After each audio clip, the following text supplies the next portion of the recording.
G'day expats and welcome to another episode of Expat Chat, episode 148 today. And yes, I'm back, not by popular demand. I don't think people missed me, but nice to have a little break. Joined by my mate and colleague, James Ridley, who's the Managing Director for the APAC region for Atlas. G'day, James. Good morning, Brett, and those who are tuning in today on the YouTube channel. To my left, you'll see Brett Evans, who's the founding director of the Atlas Wealth Group. He's come back. He's looking tanned as well. He's obviously had a nice break. How was it, Brett? How was a couple of weeks off? Mate, Sri Lanka's amazing. I've never been there before. It's just down the road from Dubai, so it's crazy to think that. But yeah, Yeah, the it people are is. so nice. The food's amazing. It's nice to get out of the desert. Nice to see trees. Nice to see rain. All those sort of little basic things that everyone takes for granted, but living in the sandpit, you don't. So it Mm. was fantastic. It's great to take the kids to tea plantations so they see where it comes from. They just go to the supermarket and stuff's there. So it's nice for them to learn about that. And also the history. It's a lot of history. There's, the Dutch, the Portuguese all had a lot to do with down in Sri Lanka. So, Mm. mate, yeah, loved it. Could spend another week there, but the office called and said, "Get your ass back here," and here I am. Absolutely, mate. And listen, today's topic, I want to talk about SMSFs because I'm seeing a few of them at the moment, and I don't know whether it's because maybe it's that time of year, it's summertime in a lot of countries, Northern Hemisphere, and obviously everyone's sort of on leave, but maybe it's the perfect time that people head abroad and become an expat and get themselves established in obviously a new location while everything's on the back burner before things start to heat up again and rev up or cool down towards the end of the year. So I thought it'd be a good refresher for our listeners to talk about a self-managed super fund do's and don'ts when it comes to being an expat. Yep, and I think let's get some compliance folks happy. All the information that we're going to share with you good folks today should be treated as informational and educational purposes only.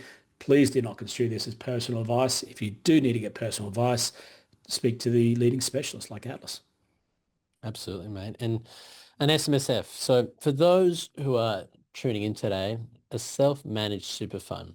Now, it's very common that you will know if you have an SMSF because you would have Yep. gone and engaged, say, an accountant or an online platform to establish an SMSF on your behalf.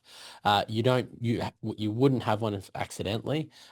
Sometimes I believe a lot of people think they might have a self-managed super fund when they are in a super fund, but they're pulling the strings on the individual investments. That just means you're obviously doing a bit of DIY on your own investments within the super. But a self-managed super fund, it's definitely a separate tax vehicle. You engage with a tax account every year to do the tax return and the audit, which is very important. It has its own cash management account. All the transactions and contributions and bills are coming in and out of it. You will know if you have an SMSF. However, there are some, I suppose, issues with having an SMSF when you become an expat. And if you're going to stay an expat for a number of years, and it can become very difficult to keep the SMSF going. There's not too many options you really have, to be honest. So thought we'd talk about, obviously, some of the residency tests that we need to be mindful of when we are running a self-managed super fund.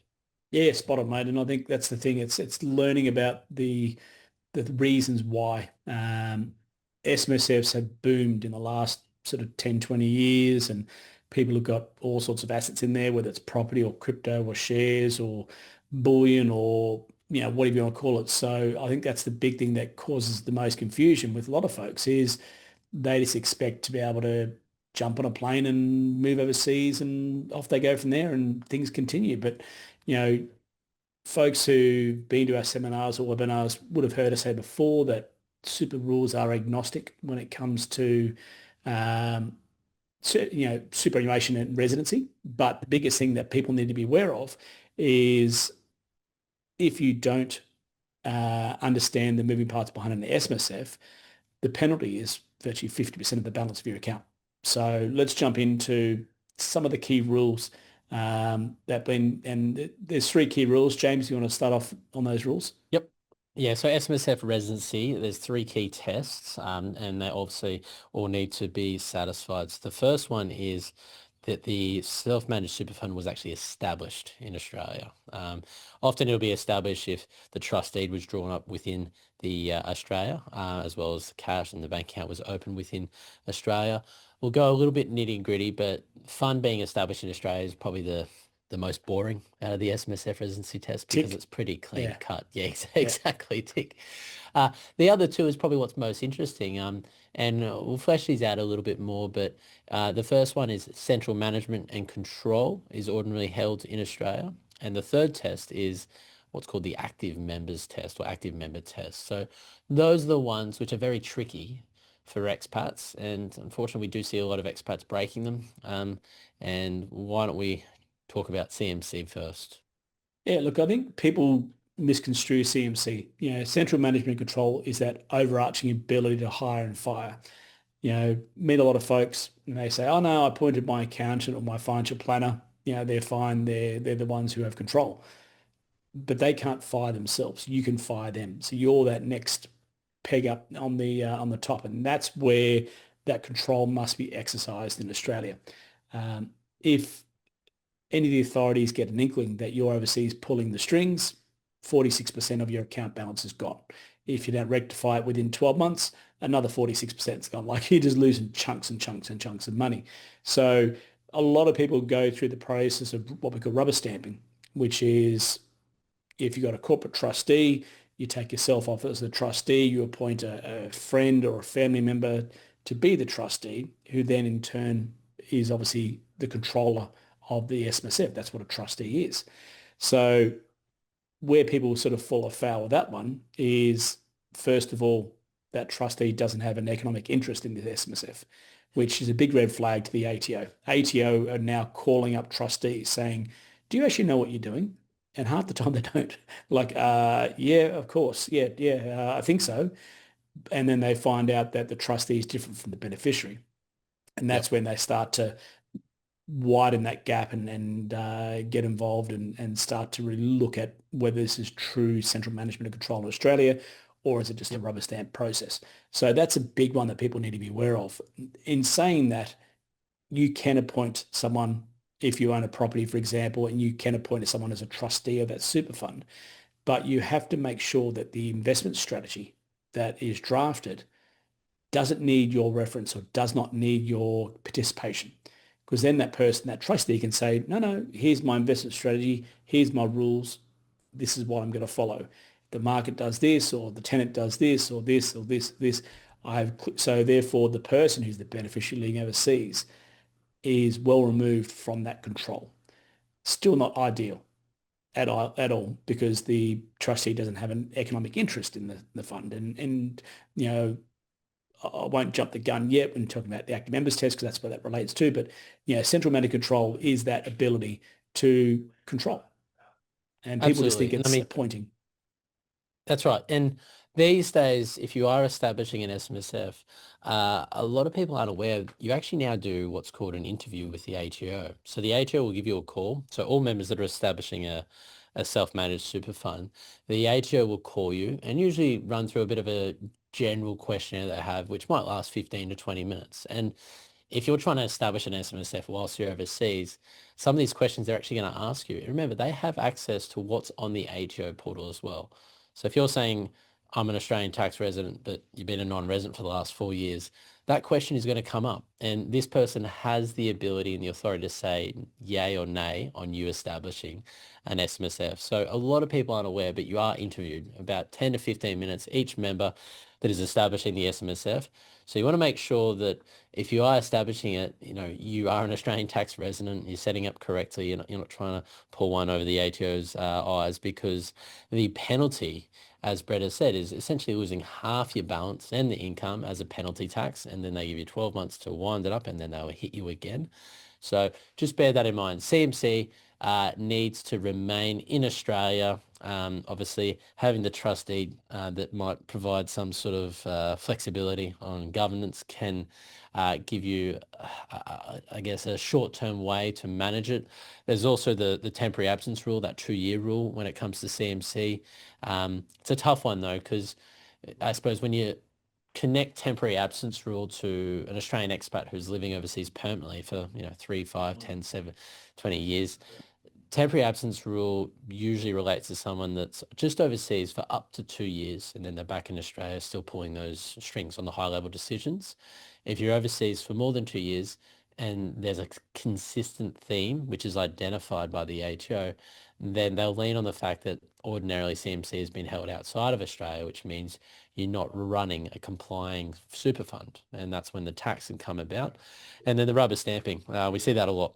Establishing that EPOA, so someone that has no, I guess, vested interest in the SMSF, as you said, pulling all the strings, but they've got no business in making decisions on the SMSF at all. So, I mean, the three tests again, we've got obviously established in Australia. The CMC one is the most difficult, I would say. And our last one is the active members test. Yep. And that's a big one because even though there's a lot of confusion and a lot of the shiny super brigade with the British accents will tell you you can't, you can actually contribute to a super fund back in Australia.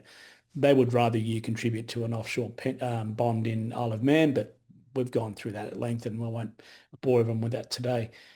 The big one is with active members test, it's a breach of the fund and the fund becomes non-compliant if you are to put 1 dirham, $1, £1, €1 into that SMSF while you live overseas.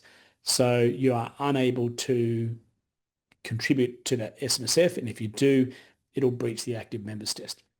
So a lot of people get dissuaded by that. And then we've seen situations in the past where people get caught, especially those who have like a single asset inside SMSF, which is something we never recommend to clients. They might have one property. And then something happens to that property and they've got to put money into the SMSF to fix the property to be able to rent it out, but they can't because they're overseas. So you can see how there's the chicken and the egg, and that's one of the reasons why we don't recommend the SMSFs, even if we could, in that sort of strategy with a single asset, because it's fraught with risk. What can go wrong will go wrong. You cannot put $1 into that SMSF as a non-resident. So that's a big, big one as well too. James, I'll let you sort of jump in there as well too. Yeah, so I mean the contributions, so contributing whilst you're a non-resident, big no-no. There's a lot of different types of contributions that the ATO covers off on. In specie transferring an asset into the SMSF from say your personal name, that's going to be a type of contribution. Spousal contributions, so making a contribution on behalf of your spouse, government co-contributions as well that you might get because you've made a contribution, super guarantee contributions from the employer, and lastly, a rollover. So this is where people try and get rather crafty. They'll actively contribute to a traditional retail super fund, Australian Super, Hester, Host Plus. And rather than putting the SMSF, they're still putting something into super. But then sometimes their super might accidentally get consolidated into their SMSF. So it's rolled over into the SMSF whilst they're still a non-resident. That means you're breaching the active members test. And a lot of people don't realize that. They think, oh, well, I'm not contributing to it. But a rollover is a little bit different. I'm not actively contributing to it. That's just a rollover. That's something that's governed by the ATO SuperStream system. So I shouldn't really have an issue. No, if it's rolled over, just a normal super fund rollover, consolidating, that's still considered a contribution. If you're a non-resident at the time of that happening, you've breached the active members test. And that's when it's very likely ATO will catch you out. And then obviously you're hit with that penalty tax and likely need to wind it up.